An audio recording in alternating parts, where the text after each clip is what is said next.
नमस्कार, राजस्थान समाचार में आप सभी का स्वागत है। मैं हूं आपके साथ प्रज्ञा मिश्रा। बुलेटिन की शुरुआत करेंगे बड़ी और अहम खबर के साथ। सीएम भजनलाल शर्मा और केंद्रीय जल शक्ति मंत्री सीआर पाटिल का डूंगरपुर दौरे पर रहे, जहां खड़गगदा में चल रही श्री राम कथा में शामिल हुए। आपको बता दें, सीएम भजनलाल ने जल संचयन महाअभियान के तहत बन रहे मोरन नदी घाट के निर्माण का अवलोकन भी किया।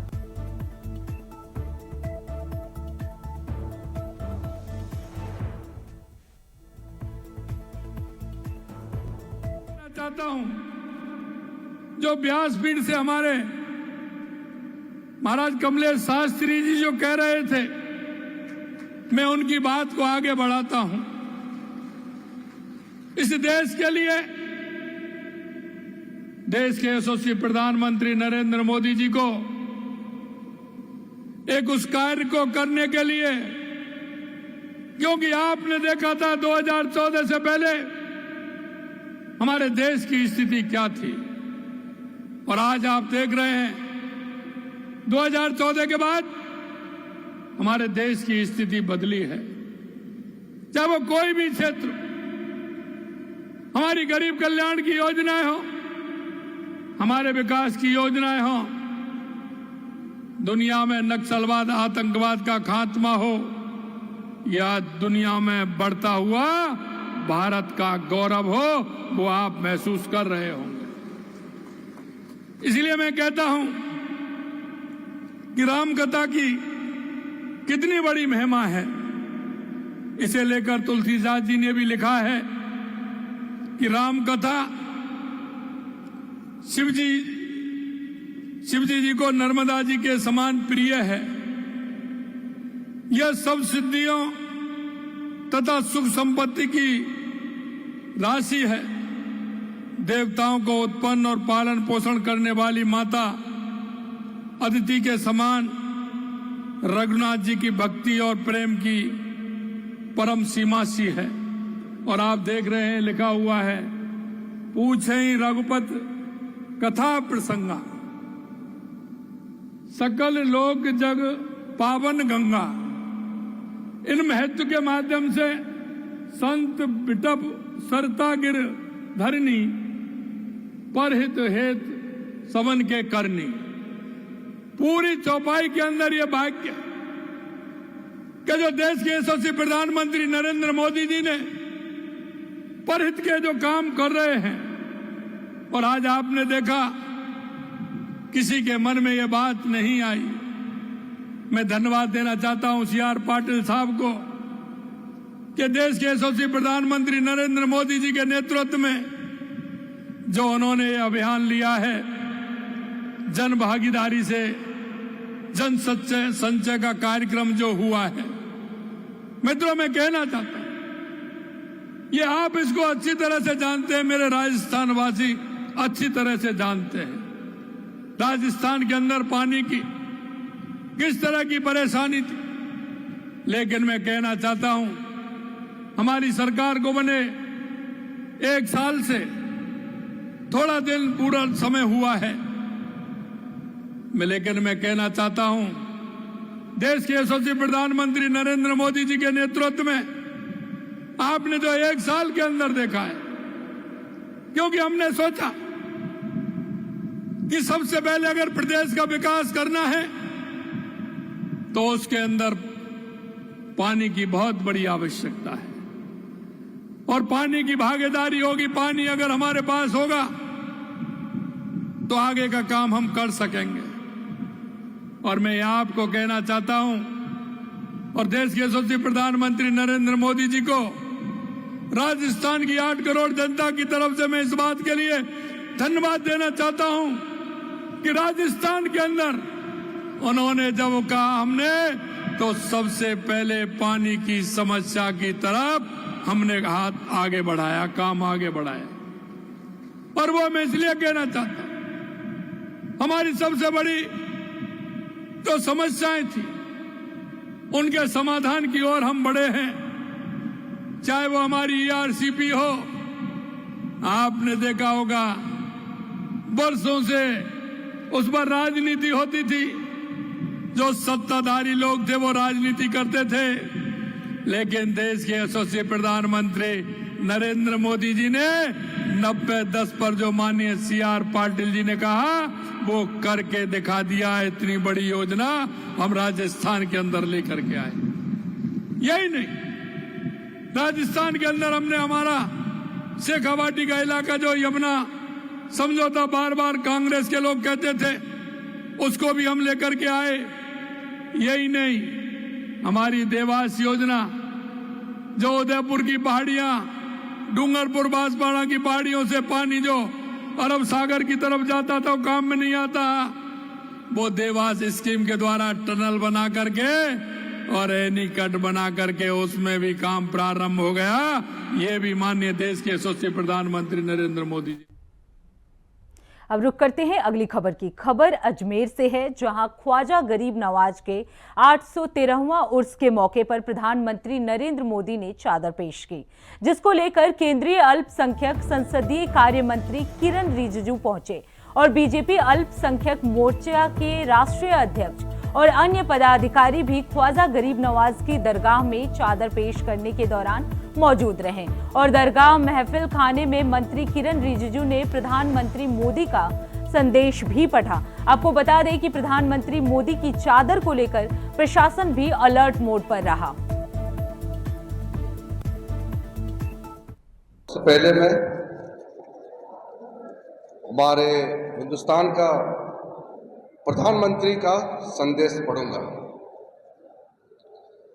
गरीब नवाज के 813वें उर्स मुबारक के अवसर पर दुनिया भर में उनके अनुयायियों और अजमेर शरीफ में आए सभी श्रद्धालुओं को हार्दिक शुभकामनाएं।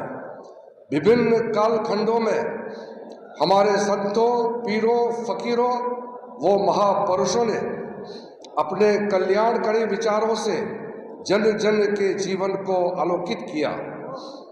इस कड़ी में ख्वाजा मोइनुद्दीन चिश्ती के लोक कल्याण व मानवता से जुड़े संदेशों ने लोगों पर अमिट छाप छोड़ी है और उनके प्रति विश्व भर में लोगों की गहरी आस्था है। समाज में प्रेम एवं सौहार्द को बढ़ाने के लिए समर्पित उनका जीवन वो आदर्श हमारे पीढ़ियों को निरंतर प्रेरित करता रहेगा। उनके वार्षिक उर्स का उत्सव लोगों के आपसी जुड़ाव को सशक्त करने में बड़ी भूमिका निभाएगा।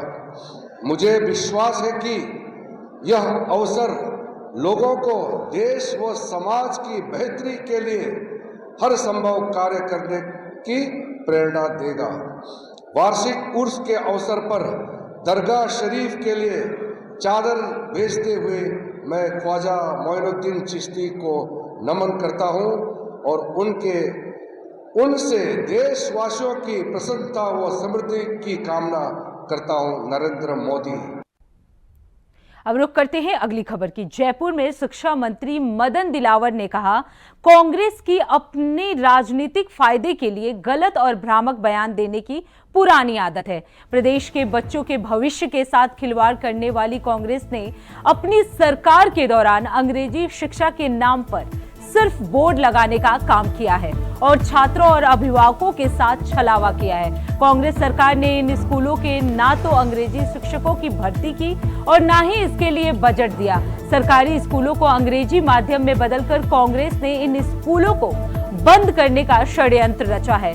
श्री दिलावर ने यह भी कहा कि भ्रष्टाचार की नई इबारत लिखने वाली कांग्रेस ने ट्रांसफर उद्योग और पेपर चोरी से शिक्षा के मंदिर को नाथी का बाड़ा बना दिया है। हमारी सरकार मुख्यमंत्री भजन लाल जी के नेतृत्व में शिक्षा के बुनियादी स्तर में सुधार लाने के लिए तत्पर होकर कार्य कर रही है और हमारी प्राथमिकता प्रदेश के बच्चों को सर्वोत्तम शिक्षा देना है। परेशान है, बहुत टेंशन में है। उनके परिवार वाले भी उनको बहुत परेशान कर रहे हैं क्योंकि रोज जो चोरी का पैसा लाते थे, डिपार्टमेंट से लूट कर पैसा लाते थे, वो अब नहीं मिल पा रहा है। और इसी कारण से उछल कूद कर रहे हैं, आरोप लगा रहे हैं कि भारतीय जनता पार्टी कुछ नहीं कर रही है, भारतीय जनता पार्टी अंग्रेजी स्कूल को बंद करना चाहती है। आप बताइए डॉक्टर सरा जी, आपने क्या अंग्रेजी स्कूल खोले थे? इससे बड़ा झूठ कोई नहीं कि आपने अंग्रेजी स्कूल खोले थे। आपने हिंदी माध्यम स्कूलों के ऊपर अंग्रेजी माध्यम के बोर्ड लटकाए थे। केवल बोर्ड लटके थे, उसमें अंग्रेजी माध्यम के न तो शिक्षक थे, न कोई वहां भवन था, परिसर भी कईयों में तो एक ही थे।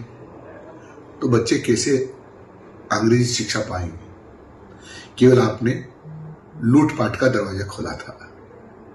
अब आपसे रहा नहीं जा रहा है, इसलिए आप चिंता कर रहे हैं। पता है आपको डॉक्टर सरा जी और कांग्रेस के लोगों, तुमने कितना बच्चों को बुरा किया, अध्यापक दिए नहीं और अंग्रेजी और हिंदी माध्यम कर दिया। वही तो अध्यापक थे जिनको आधा अंग्रेजी में भेज दिया, आधा हिंदी में भेज दिया। हिंदी वाले अंग्रेजी नहीं पढ़ा पाए। अब रुक करते हैं अगली खबर की। महात्मा गांधी इंग्लिश मीडियम स्कूलों को लेकर सरकार द्वारा बनाई गई कमेटी पर बवाल हो रहा है। नेता प्रतिपक्ष टीकाराम जूली ने सरकार के फैसले पर जाहिर नाराजगी जाहिर की है। उन्होंने कहा है कि गरीब और मध्यम वर्ग के बच्चों को अंग्रेजी शिक्षा से वंचित रखने के लिए महात्मा गांधी इंग्लिश मीडियम स्कूलों को बंद करने का काम सरकार कर रही है। आगे उन्होंने कहा कि बाबा साहेब आम्बेडकर ने कहा था, यदि आप लोगों को शिक्षा देंगे तो लोग आपसे सवाल करेंगे। ऐसे में सरकार गरीब और मध्यम वर्ग को शिक्षा से वंचित रखना चाहती है। फिलहाल सरकार का दूसरा चेहरा भी आप लोगों के सामने आ गया है कि किस प्रकार से गरीबों के बच्चे जो इंग्लिश मीडियम में शिक्षा ग्रहण कर रहे थे उनको उससे रोका जाए। ये लोग निजी संस्थाओं से मिले हुए हैं। ये लोग चाहते हैं कि सरकारी इंग्लिश मीडियम स्कूल बंद हो, जो कि महात्मा गांधी जी के नाम पे हैं, उनके नाम से इनको चिढ़े। उसके लिए इन्होंने कमेटी बनाई है। मैं ये कहना चाहूँगा, आज भी गरीब और मध्यम वर्ग के 75% बच्चे जो है सरकारी स्कूलों के अंदर इंग्लिश मीडियम में शिक्षा ग्रहण कर रहे हैं और बीजेपी के 90% लोगों के बच्चे जो बड़े स्कूल हैं उनके अंदर पढ़ रहे हैं। तो गरीब का बच्चा अगर इंग्लिश की शिक्षा ग्रहण कर ले तो इनके पेट में दर्द होता है। इसलिए इन्होंने ये कमेटी बनाई है। इससे पहले भी जिलों का जो निर्णय करके पूरे प्रदेश को जो इन्होंने पीछे धकेला है विकास के अंदर, वैसा ही ये प्रदेश की जनता के सामने गरीब और मध्यम वर्ग को टारगेट करते हुए उनके बच्चे इंग्लिश की शिक्षा नहीं ग्रहण कर सके, इसलिए ये ऐसा कर रहे हैं। और बाबा साहब अम्बेडकर ने भी कहा था कि अगर जनता को आप शिक्षा दोगे तो ये आपसे सवाल पूछेंगे, इसलिए लोग तुम्हें शिक्षा से वंचित करेंगे। तो आज वही बात हो रही है। ये लोग वापस जो है प्रदेश के गरीब आम आवाम के बच्चों को इंग्लिश मीडियम की शिक्षा नहीं मिल सके, इसको रोकने का काम कर रहे हैं। भजनलाल सर। राजस्थान में Mahatma Gandhi English medium school की रिव्यू कमेटी गठित किए जाने के बाद अब सियासत जो है वो गर्मा गई है। भजनलाल सरकार के इस फैसले पर प्रदेश कांग्रेस अध्यक्ष गोविंद सिंह डोटासरा ने सरकार पर हमला बोला है। उन्होंने सवाल पूछा है कि 1 साल तक कमेटी क्यों नहीं बनाई गई, 1 साल तक क्यों सोते रहे सरकार। साथ ही उन्होंने पूर्व सीएम गहलोत की सरकार के कामकाज की तारीफ करते हुए कहा कि हिंदी मीडियम से भी अच्छा परिणाम रहा। अब तो स्कूलों में नामांकन 2.25 लाख तक घट गया है। नई शिक्षा नीति के तहत ये ग्रामीण भाषा सिखाएंगे। नई शिक्षा नीति में स्थानीय भाषा और अंग्रेजी भाषा अनिवार्य बताई गई है। इस पवित्र प्रांगण में बहुत बहुत स्वागत। नई साल सबको मुबारक हो। बहुत बहुत बधाई और बहुत बहुत शुभकामनाएं। कल राज्य सरकार ने एक मंत्रिमंडलीय समिति बनाई है महात्मा गांधी इंग्लिश मीडियम स्कूलों की समीक्षा के लिए। उसके बारे में मुझे आप सबसे आज बात करनी है। पहली बात कि ये समीक्षा की कमेटी 12 महीने बाद में मुख्यमंत्री जी आपने क्यों बनाई, 12 महीने तक आप क्यों सोते रहे? आज जो स्थिति है इंग्लिश मीडियम स्कूलों की, 3737 विद्यालय प्रदेश में रन कर रहे हैं। उसमें इस वर्ष 6,77,371 बच्चे और बच्चियां, जिसमें बच्चियों की संख्या बच्चों से भी ज्यादा है। वहीं इस खबर पर ज्यादा जानकारी देने के लिए हमारे साथ ज्योति गुप्ता जुड़ चुकी हैं। ज्योति, इंग्लिश मीडियम स्कूलों पर बनी कमेटी को लेकर अब सियासत जो है वो गर्मा गई है। लगातार विपक्षी पार्टियां जो है वो सरकार पर हमलावर हो रही हैं। बिल्कुल श्रुति, जिस प्रकार जो इंग्लिश मीडियम स्कूल है उनके लिए जो कमेटी बनाई गई है, इसके ऊपर कंटिन्यू जो विपक्ष है वो हमलावर हो रहा है। आज गोविंद सिंह डोटासरा ने प्रेस वार्ता कर जो सरकार की मंशा है उस पर आरोप लगाया है कि सरकार इन स्कूलों को बंद करना चाहती है और सरकार 1 साल होने के बाद क्यों चेत रही है इन स्कूलों को लेकर। वहीं टीकाराम जूली भी आरोप लगा रहे हैं कि सरकार नहीं चाहती कि गरीब एवं मध्यम वर्ग को अंग्रेजी शिक्षा मिले ताकि सरकार उनका शोषण कर सके। बिल्कुल ज्योति, लेकिन अभी कुछ दिन पहले जो मदन दिलावर हैं शिक्षा मंत्री, उन्होंने कहा था कि हम ये कमेटी इसलिए बना रहे हैं ताकि जो बच्चे हैं उनके एजुकेशन को और बेहतर किया जा सके। तो इसका क्या मायने निकाला जा सकता है? बिल्कुल, जैसा कि मदन दिलावर ने बयान दिया था, वहीं आज प्रदेश अध्यक्ष मदन राठौड़ ने भी यही बयान दिया कि जो गहलोत सरकार के टाइम पे आनंद पादन में ये जो अंग्रेजी मीडियम स्कूलें बनाई गई थी उनमें काफी कमियां रह गई। जो बेसिक स्कूलें थी, जो 5th तक का बच्चा हिंदी मीडियम से पढ़ चुका, वो अचानक इंग्लिश मीडियम स्कूल में कैसे कन्वर्ट हो पाएगा और कैसे उनका बेस स्ट्रॉन्ग हो पाएगा। वहीं दूसरी तरफ जो अंग्रेजी मीडियम की जो स्कूलें वो बनाई गई है उनमें शिक्षकों की भी कमी दिखाई दी गई है। उसी को लेकर ये समिति गठित की गई है। बिल्कुल ज्योति, अब देखना ये होगा कि ये कमेटी से बच्चों का कितना फायदा हो रहा है। बहुत बहुत धन्यवाद ज्योति इस खबर पे ज्यादा जानकारी देने के लिए।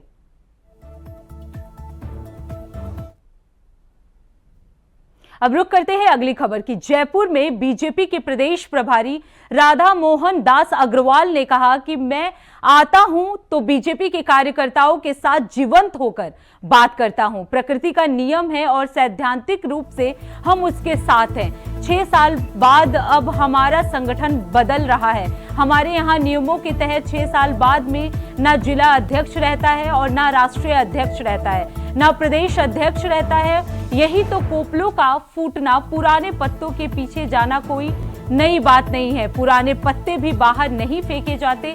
एक बुद्धिमान किसान उन पुराने पत्तों को खाद बनाकर हर कार्यकर्ता, भले ही वो अध्यक्ष ना रहे, लेकिन वो संगठन को मजबूत करने में अपना योगदान देता है। प्रदेश में मंत्रिमंडल विस्तार का भी इंतजार किया जा रहा है।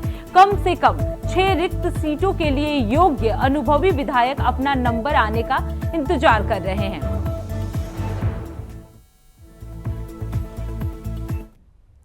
अब रुक कर लेते हैं अगली खबर की। राजस्थान के जयपुर में हुए सड़क हादसे से लेकर अब परिवहन विभाग जो है वो सक्रिय हो गया है। उप मुख्यमंत्री प्रेमचंद बैरवा ने आज परिवहन विभाग के अधिकारियों की बैठक ली। इस दौरान प्रेमचंद बैरवा ने कहा कि बिना जांचे गाड़ी की फिटनेस कर देते हैं। मुख्यमंत्री ने रोड सेफ्टी को लेकर सभी विभागों के साथ बैठक भी की थी और सख्त निर्देश और हिदायत भी दी। जितने भी ब्लैक स्पॉट हैं उनको चिन्हित किया जाए। वहीं डिप्टी सीएम ने कहा कि लोगों की एक्सीडेंट में मृत्यु जो है वो कम से कम हो, इसलिए पीडब्ल्यूडी, चिकित्सा विभाग, एजुकेशन विभाग मिलकर काम करे। तो वहीं डिप्टी सीएम ने अधिकारियों को निर्देश और हादसे को कम से कम हो इसको लेकर कई तरह के उपाय भी बताए।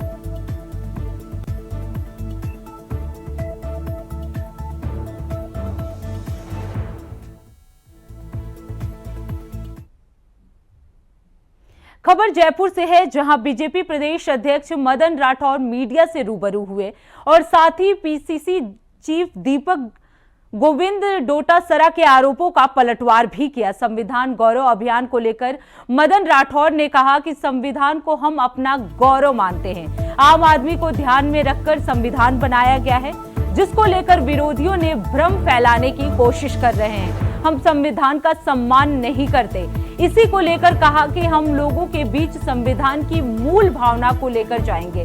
इसको लेकर जिला स्तर पर समिति बनाई गई है और अब मंडल स्तर पर समितियां गठित की जाएंगी।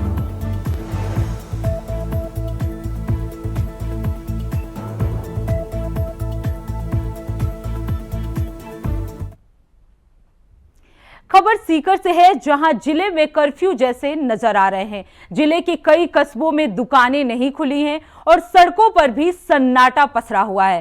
साथ ही जगह जगह पुलिस बल की तैनाती की गई है। इंडिया गठबंधन के बैनर तले बनी संघर्ष समिति ने सीकर से संभाग का दर्जा खत्म होने के साथ नीमका थाना जिला निरस्त होने के विरोध में बंद का आह्वान किया है। जिला बंद समर्थकों का कहना है राज्य सरकार सीकर संभाग और नीमका थाना जिले को बनाए रखा जाए और इसके साथ ही बंद का समर्थन करने वाले ने यह भी कहा कि जब तक मांगे नहीं मानी जाएंगी तब तक आंदोलन जो है वो लगातार जारी रहेगा। सीकर बंद को देखते हुए जिला प्रशासन और पुलिस प्रशासन की ओर से भी पुख्ता इंतजाम किए गए हैं। तो फिलहाल राजस्थान समाचार में इतना ही। देश दुनिया की तमाम बड़ी खबरों के लिए देखते रहिए इंडिया वॉइस। तब तक के लिए नमस्कार।